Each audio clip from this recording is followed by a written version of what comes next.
What's up guys, Mike here, the Detroit Borg with a long-awaited MacBook which returns with a razor-thin all-metal design, stunning Retina display, all-new keyboard and Force Touch trackpad, along with a fanless system which makes the MacBook completely silent and the first fanless MacBook. The new MacBook also launches with a single USB Type-C connector combining charging, data, display output, and more, which eliminates all other I/O except for a headphone jack. It's also available in multiple colors from classic silver to space gray or gold, and we're going to take a look at all three colors in this video. Pricing starts off at $1299 for the base configuration, which gets you the Core M Intel processor clocked at 1.1 GHz. They also get you 8 gigs of RAM. 8 gigs of RAM is standard across the board no matter what configuration you get, and of course you can upgrade that yourself. We also have a standard 256 gig SSD, which is a step up from the 128 gig SSD, which is standard in the 13-inch MacBook Pro Retina and the MacBook Airs. We also get another upgraded configuration starting at $1599 that gets you a 1.2 GHz dual-core processor, 8 gigs of RAM, and a 512 gig SSD, so doubles the SSD space. And for $1749, you can bump up the processor to 1.3 GHz. All right, first up, let's get to the silver version here. We have to cut our plastic on the back, so let's go ahead and get a razor out. Next up, let's lift the lid here. And inside is our silver MacBook. First thing right away you see is that we no longer have the backlit white Apple logo. We have this polished aluminum, so no more lighted Apple logo on the back. So that's kind of a distinctive change here. Boy, as soon as you pick it up right away, you can see that it is all metal. You can see the metal hinge on the back. Really thin, lightweight, feels really nice. Feels a lot like a 11-inch MacBook Air when you're handling it, but it's much thinner. All right, I can see we have some plastic covering it here. Incidentally, this plastic is actually kind of this, looks more like wax paper. It's more of a frosted plastic, if that's a detail important to you. So let's go ahead and pull this off and slide it out. There we go. Very sharp. Now, if like all other MacBooks, you lift the lid, we should see a piece of paper, and there we go. Another piece of paper here protecting the display from the keyboard or vice versa. And there you go. You can see that keyboard right away. It goes edge to edge. Really large keys, and we have that new keyboard technology. And of course, we're going to explore that. We also have our very large trackpad, glass trackpad with Force Touch. Next up is the gold MacBook, and this is, again, a stock configuration here. So let's go ahead and slice into the packaging. Once again, the packaging reveals the coloring of the MacBook on the outside. I'm going to peel this off. And lift the lid. There you go. That is a lot of gold. Wow, that is sharp though. Very nice. So let's go ahead and pull up the tab. So if you like your gold iPad or your gold iPhone, this is going to be a nice companion device for you. So let me go ahead and peel off the plastic once again. Slide it right out. That's really sharp. It's got a nice subtle gold color, and of course you have that polished Apple logo, which is a separate component here. So just like on the iPad, it looks a lot like the back of an iPad. But again, if we lift the lid here, we'll see a piece of paper, again, protecting the glass from the keyboard. So as you can see, we have our black keyboard, our color matched trackpad. So this is kind of a gold and black combination as opposed to the white and gold you see on iOS devices. So it's a little different here, but I think it looks really sharp. Next up is the configuration I've been waiting for, which is space gray. And this is the step-up configuration, which gets us a 1.2 gigahertz processor and 512 gigs of storage. Of course, this will give me a chance to compare them to the stock or base configuration. So let's go ahead and slice into our packaging here. Lift the lid. Here we have our space gray and its nice plastic wrapper. Let's go and peel that off. Looks really sharp. Wow, that is nice. That is really nice. Perfect. I really like that look. Again, polished Apple logo. It's a separate component, tinted to the color of space gray, just like on the iPad. Let's go ahead and lift the lid here to find the piece of paper protecting the keyboard from the glass. Looks like it's stuck to the glass here. Come on. There we go. Very nice combination. The black keyboard. Come on, get off. The black keyboard, the color matched trackpad, the black glass display. I think it looks perfect in space gray. But of course, that's why they give you options. So if you like a different color, you can go for it. Now, before I get to the accessories, let's do our first boot here. Just going to tap the power key in the upper right.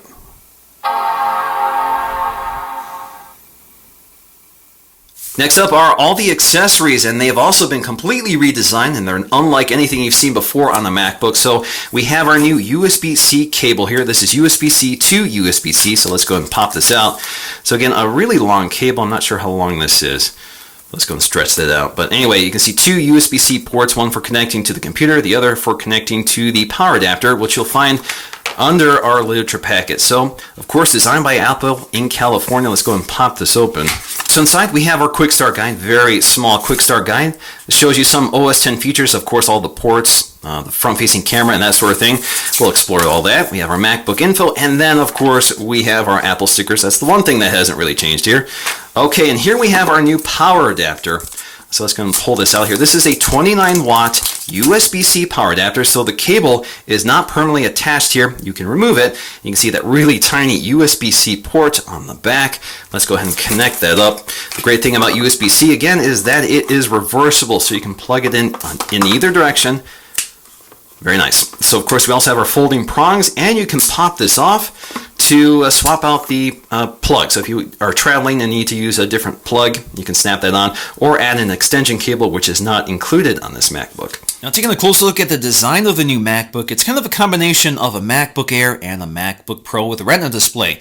So we have this wedge shape to the MacBook, which gives you this nice angle to the keyboard, which feels very comfortable.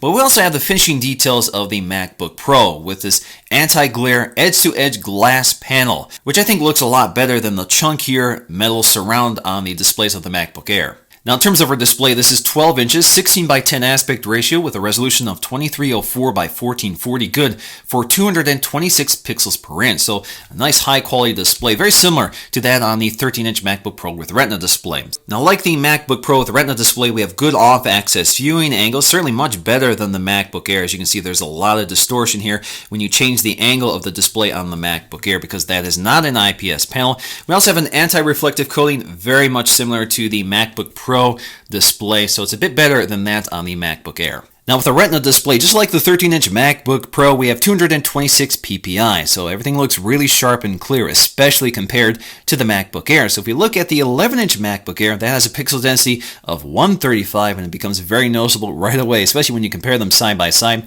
13-inch is even lower at 127 ppi. So this is a really sharp display, and certainly looks a lot better thanks to better off-axis viewing angles and anti-glare properties. Now, along the right side, you'll find your headphone jack, which is a combination input jack for a microphone. We also have our dual microphones on the right side. Now, along the left side, you'll find your single USB Type-C connector, which is used for everything from charging to data input or output to display output and more. So basically everything passes through this single USB port, which means you will likely need adapters, and Apple doesn't include them with your MacBook purchase, so you will have to purchase them separately, so keep those costs in mind when purchasing them. But they have three accessories: a USB-C to USB adapter. This is what you'll need for standard USB cables such as the lightning cable for your iPhone. We also have a USB-C to digital AV multi-port adapter. This allows you to connect power while also outputting HDMI, and gives you another standard USB Type-A port. We also have a USB-C VGA multi-port adapter, so if you need a VGA output, you have that in addition to charging and a standard USB port. Now, unlike a MagSafe connector, the connection here with USB-C is pretty strong, so it's pretty easy to yank this off a table if somebody trips over the cord, so keep that in mind. Also worth pointing out is when you connect your charging cable to the MacBook, you actually get a tone indicating that it's charging, which is very similar to the iPhone and the iPad. This is not something you hear on other MacBooks. Now, USB-C can handle data transfer speeds up to 10 gigs, 4K video at 60 Hz, as well as universal charging. So basically, you can connect an external battery to recharge your MacBook, just like you would for a phone or a tablet. Now, at the top of the display, we'll find our front-facing camera, which is only 480p. That's probably due to the ultra-thin design, which is a huge disappointment, especially for a lot of people, but we will test out this camera to see how it looks.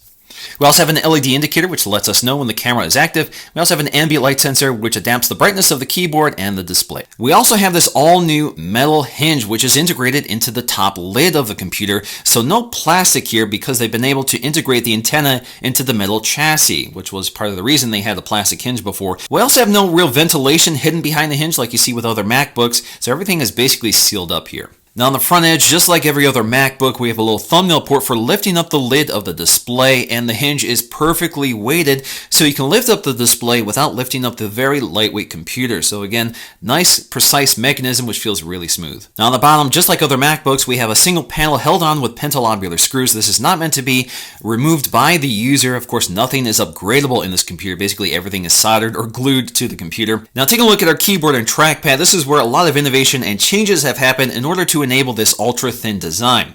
So one of them is this all-new keyboard, which features a dome switch, a stainless steel dome switch, plus a butterfly mechanism. The idea here is that because the keys are so shallow, you need larger keys to strike so you don't miss them, because you can't feel them as well as you could with previous MacBooks. So that means no matter where you strike these keys, they feel nice and even, as opposed to other larger keys which kind of wobble when you hit them. Now I can type really fast on this keyboard because the size of the keys are pretty forgiving, and that mechanism makes the keys feel really even no matter how you strike them. So I actually really like this keyboard, but they are pretty shallow keys. You can't feel the keys as well as you can with other MacBooks, and when you strike the keys, they bottom out pretty short, so they feel a little more stiff or a little more rigid, and sometimes you don't quite hit the keys right, so you'll miss the keys. So I found myself doing that a few times here. But otherwise, I actually really like this keyboard because for whatever reason, it's so fast, possibly because there's less mechanical action here to delay your typing speed. Now the keyboard layout is a little different from other MacBooks. The escape key is larger. We also have larger directional keys, and you can see some of the iconography on the keys at the top, the function keys, have been changed or updated a little bit. The other big story here is that each key has an individual LED light, so the lighting looks a little crisper, a little sharper, maybe a little brighter, and there's less leaking around the keys. So if you compare this to the MacBook Pro with Retina display, you can see there's a lot of light leaking around the edges, and the lighting on the keys are a lot softer. With the MacBook, it looks a lot more precise, a lot clearer, although there is still some leaking around the keys, but otherwise it looks definitely a lot better. The new MacBook also integrates the new Force Touch trackpad we've already seen with the 2015 MacBook Pro. Now the trackpad on the MacBook is relatively large compared to other MacBooks, which takes up a significant portion of the palm rest but never seems to get in the way. Now the Force Touch trackpad eliminates the physical click of a traditional trackpad and instead replicates the click with a vibration motor. They call this the Taptic Engine. The effect is completely indistinguishable from a physical click. It's really kind of amazing. It creates the sensation that the trackpad is physically moving even though it's completely stationary. Now because the trackpad is stationary, that means you can press anywhere on the surface and receive the same feedback. This is unlike a traditional trackpad, which is hinged toward the top, so it's stiffer when you try to press at the top. Now the new trackpad also integrates force sensors, which allows it to detect different levels of force, which adds a new dimension to the interface in OS X. So for example, we have a new gesture in OS X called force clicking, meaning if you press harder on the trackpad, you'll get a secondary click. So for example, if you force click on a thumbnail, a preview of the document or video will pop out. Force clicking on a word in a document will bring up a definition. You can also force click on media controls to speed up scrubbing, and you'll actually receive some haptic feedback as you press harder on the trackpad, so it feels like you're clicking through the various speeds. And it also slows down as you release pressure, so it feels really mechanical even though it's completely digital. One of my favorite uses right now allows you to force click on a link on a web page in Safari so you can pop out a separate window to preview that page so you can navigate through it, read it, and that sort of thing without having to open up a separate tab or window. Now there are countless ways you can use Force Touch, and I'm sure more will be added in time, but I'm going to link a video from Dom at Mac Mixing, which did a really good job exploring some of the other uses of Force Touching, so please check the description below for that link. Now toward the top at the thickest point of the computer, you'll find your front-facing speakers. So again, we have stereo speakers. This is a different arrangement from other MacBooks, which place a speaker either behind the keyboard or at the edges like in the MacBook Pro 13-inch model. Now these speakers sound amazing. They're loud, extremely clear with good stereo range. Definitely one of the best sounding speakers I've ever heard on the MacBook, and that's really surprising, especially considering the small size of this computer. So let's go and take a listen to these speakers versus the other MacBook speakers. We've designed a force-sensing, multi-touch trackpad. This adds a new dimension of interaction. Touch sensors make the entire glass surface active. Force sensors measure a wide range of pressure, from the lightest tap to the deepest press. The pressure you apply activates an electromagnet that responds with tactile feedback. So now instead of just seeing what's happening on the screen, you feel it too.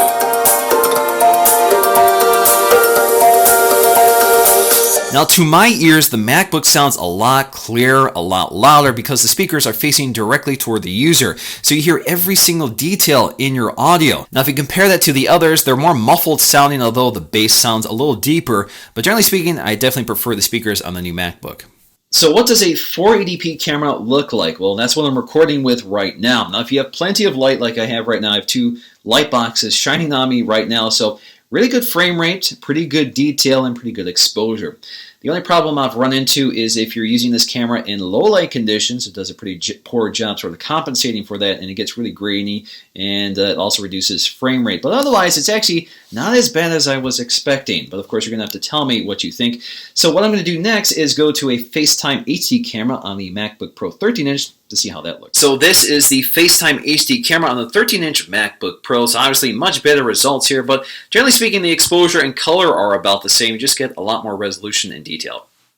Now in terms of performance, I'm going to run some benchmarks to get an idea of the system performance for both the MacBook, the upgraded MacBook, and the MacBook Air, as well as the MacBook Pro. Now just so you know, the MacBook Air and MacBook Pro I'm looking at here are the base configuration. I previously reviewed them. These are the most current models. So if you want to know the specs of these, I will post them in the description below. But let's get to our Geekbench scores. So in terms of Geekbench, the standard MacBook scored 2453 on the single-core score and 4561 on the multi-core score. Now compared to the upgraded model, we do see modest gains here, 2539 on the single-core and 5092 on the multi-core score. So the multi-core score sees a bigger gain here, almost 500 points. Now compared to the 11-inch and 13-inch MacBook Air standard configuration, those scored 2860 on the single-core and 5735 on the multi-core. So that's a lot more power in those MacBook Airs. Of course, they're running full Core i5 processors. We also have our new 2015 MacBook Pro with Retina display, which again on the Geekbench score scored significantly higher at 3283 on the single core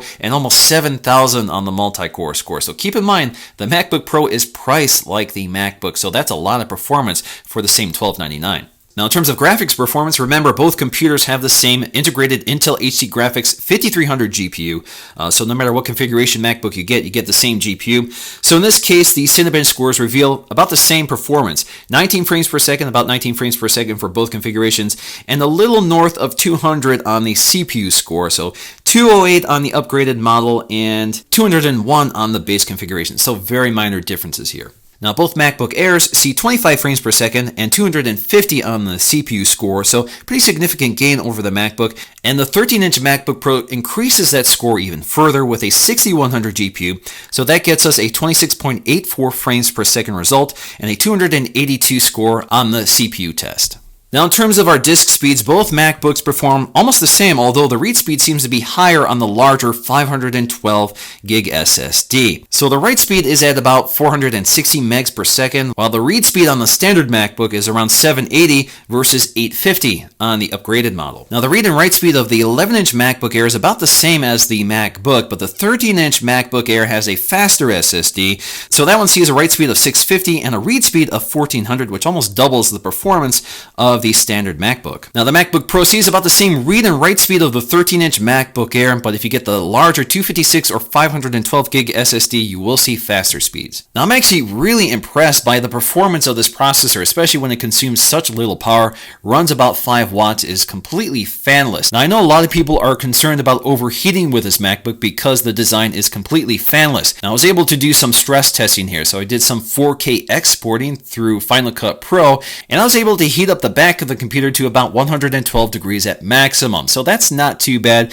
You certainly can get computers pretty hot even if they have fans running in them, and performance was still pretty stable at those high temperatures. Now one of the more extreme real-world tests we can throw at the MacBook is to edit and export 4K video. Now this is not its intended purpose here, but it actually can be done. So with Final Cut Pro, I have a 3-minute and 20-second project here, and while editing it, I can see that there is some frame dropping here, some skipping, but otherwise performance is certainly much better than I expected, and it can be done at least with smaller projects like this. So the next test I want to do is run a export test to see how long it takes for each MacBook to export the same project. So the base MacBook completed the export in about 11 minutes, while the upgraded model did it in 10 minutes, so 1 minute shaved off. That's a small gain here, but it does make a difference.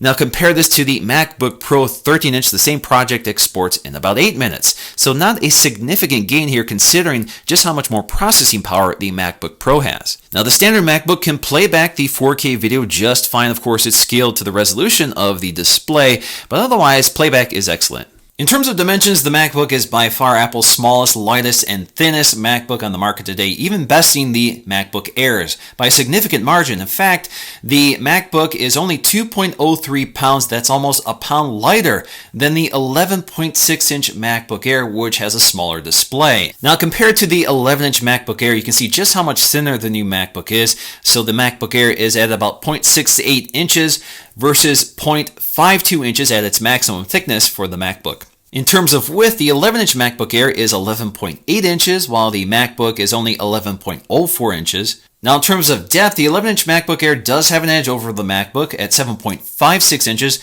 versus 7.74 inches. Now, for such a thin and light laptop, we have a pretty large battery, 39.7 watt-hours.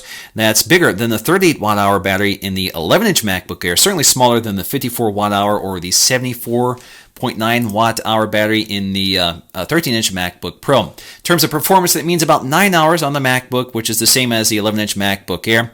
Now, as good as the 12 hours in the 13-inch MacBook Air or the 10 hours in the 13-inch MacBook Pro.